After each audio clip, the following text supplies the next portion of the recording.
Khotbah Yesus tentang akhir zaman. Matius pasal 24. Bait Allah akan diruntuhkan. Yesus meninggalkan halaman bait Allah lalu pergi. Akan tetapi, para pengikutnya datang untuk menunjukkan bangunan bait Allah kepadanya. Ia bertanya kepada mereka, "Apakah kamu melihat bangunan-bangunan ini? Sesungguhnya, bangunan-bangunan ini akan dihancurkan, semua batunya akan dirobohkan, dan tidak ada satu batu pun yang akan dibiarkan berada di atas batu yang lain." Permulaan penderitaan. Kemudian Yesus duduk di atas bukit Zaitun. Para pengikut datang sendirian kepadanya dan berkata, "Katakanlah kepada kami, kapan hal-hal itu akan terjadi? Apakah tanda kedatanganmu dan tanda akhir zaman?" Yesus menjawab, "Berhati-hatilah, supaya tidak ada siapapun yang akan menyesatkanmu. Banyak orang akan datang dengan memakai namaku. Mereka akan berkata, 'Akulah Kristus,' dan mereka akan menyesatkan banyak orang. Kamu akan mendengar peperangan dan kabar tentang perang. Akan tetapi, janganlah takut, karena hal-hal ini harus terjadi sebelum datangnya akhir zaman. Bangsa-bangsa akan melawan bangsa-bangsa yang lain. Kerajaan-kerajaan akan melawan kerajaan-kerajaan yang lain. Akan terjadi kelaparan dan gempa bumi di berbagai tempat. Tetapi semua ini hanyalah awal penderitaan, seperti rasa sakit yang dialami perempuan yang akan melahirkan. Kamu akan ditangkap, lalu diserahkan untuk disiksa dan dibunuh. Orang-orang di seluruh dunia akan membencimu karena kamu percaya kepadaku. Saat itu, banyak orang percaya akan meninggalkan iman mereka. Mereka akan saling melawan dan membenci. Banyak nabi palsu akan muncul dan menyebabkan banyak orang mempercayai hal-hal yang salah. Akan ada banyak kejahatan di dunia, sehingga kasih kebanyakan orang akan berkurang. Tetapi orang yang tetap setia sampai akhir akan diselamatkan. Dan Injil Kerajaan Allah yang kuberitakan ini akan disampaikan ke seluruh dunia. Injil ini akan tersebar ke segala bangsa. Sesudah semuanya itu, akhir zaman akan datang. Siksaan yang berat dan Mesias-Mesias palsu.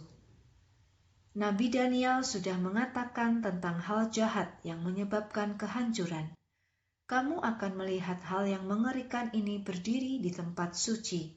Setiap orang yang membaca hal ini, biarlah ia mengerti artinya.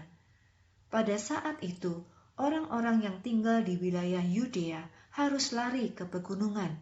Jika mereka sedang ada di atap rumah, janganlah mereka turun untuk mengambil apapun dari rumahnya. Jika mereka sedang bekerja di ladang, janganlah mereka pulang untuk mengambil pakaiannya. Pada saat itu, celakalah perempuan-perempuan yang sedang hamil dan sedang menyusui. Berdoalah supaya hal itu tidak akan terjadi pada musim dingin atau hari Sabat, karena kamu harus melarikan diri. Sebab akan terjadi masa penderitaan besar yang belum pernah terjadi sejak dunia diciptakan, dan tidak akan terulang lagi. Akan tetapi, Allah sudah memutuskan untuk mempersingkat masa itu untuk menolong orang-orang pilihannya, karena jika tidak dipersingkat, tidak ada seorang pun yang dapat bertahan. Seseorang mungkin akan berkata kepadamu saat itu, "Lihatlah, Kristus ada di sini." Atau orang lain mungkin berkata, "Ia ada di sana." Tetapi janganlah kamu percaya kepada mereka.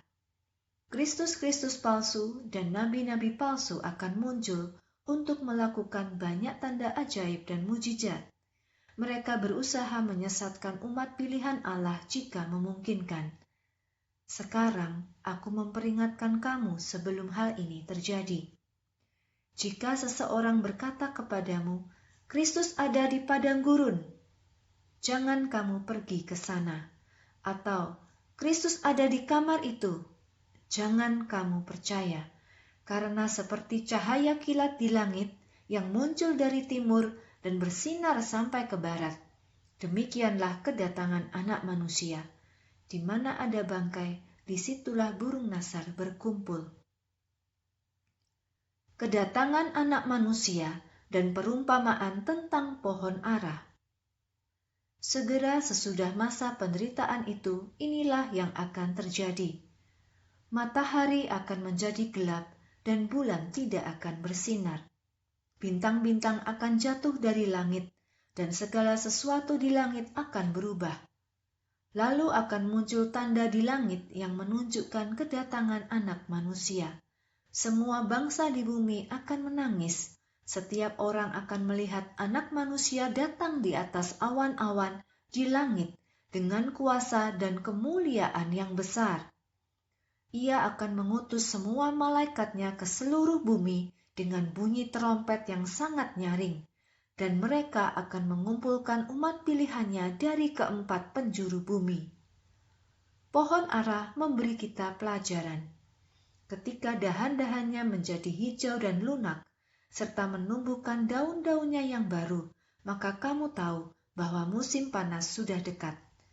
Demikian juga, saat kamu melihat semua hal ini terjadi, kamu akan tahu bahwa waktunya sudah sangat dekat, bahkan sudah datang.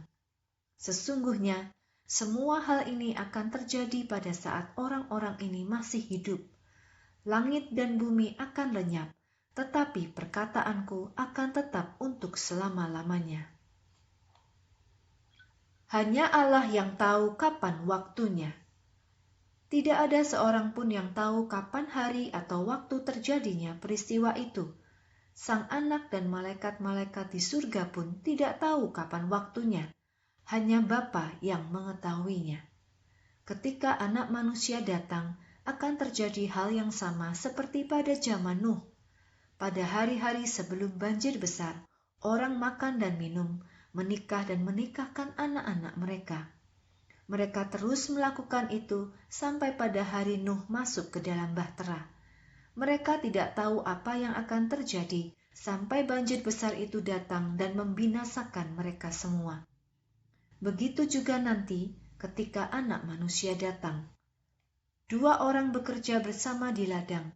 1 orang akan dibawa dan yang lain ditinggalkan. 2 perempuan sedang menggiling gandum dengan batu penggilingan. Yang satu akan dibawa dan yang lain ditinggalkan. Karena itu, berjaga-jagalah selalu. Kamu tidak tahu kapan Tuhanmu akan datang. Apa yang akan dilakukan seorang tuan rumah jika ia tahu kapan pencuri akan datang? Ia akan berjaga-jaga dan tidak akan membiarkan pencuri masuk ke rumahnya. Oleh sebab itu, kamu juga harus berjaga-jaga, karena Anak Manusia akan datang pada saat yang tidak kamu duga. Pelayan yang baik dan pelayan yang jahat. Siapakah pelayan yang bijaksana dan dapat dipercaya? Sang tuan mempercayakan 1 pelayan untuk memberi makan pelayan-pelayan yang lain sesuai waktunya. Ketika sang tuan datang dan mendapati pelayan itu sedang melakukan pekerjaan yang ia berikan, maka saat itu akan menjadi hari yang membahagiakan bagi pelayan itu. Sesungguhnya, tuan itu akan memilih pelayan itu untuk mengurus seluruh miliknya. Akan tetapi, apa yang akan terjadi jika pelayan itu jahat dan mengira bahwa tuannya tidak akan segera kembali? Ia akan mulai memukul para pelayan yang lain. Ia akan makan dan minum dengan para pemabuk. Kemudian, tuannya datang ketika pelayan itu tidak siap, yaitu pada waktu yang tidak diduga oleh pelayan itu. Maka tuannya akan menghukum pelayan itu. Ia akan mengusirnya ke tempat hukuman bagi orang munafik. Di sanalah orang-orang akan menangis dan mengertakkan gigi karena kesakitan.